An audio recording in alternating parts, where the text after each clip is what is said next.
action and reaction. Krishna says that we have the right to do karma, action, but have no right over karmafal, fruits of action. This does not mean that we gravitate towards akarma, which is inaction or mere reaction to circumstances. Though Krishna uses the word akarma, whose literal meaning is inaction, the context suggests that it connotes reaction. Verse 2.47 talks of awareness and compassion.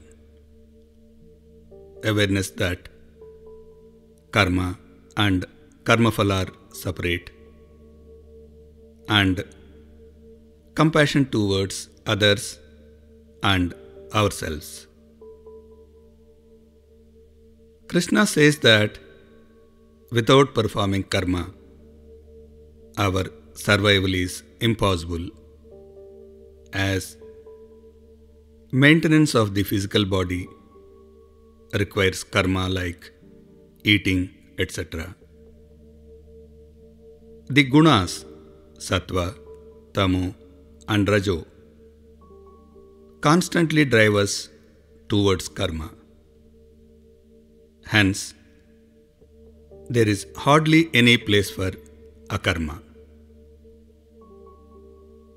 If we observe our tendencies while going through the news, we all realize the number of reactions these activities, karmas, generate when we see, hear, or read about our shared myths and beliefs like religion, caste, nationality, ideology, etc., be it supporting or opposing our beliefs.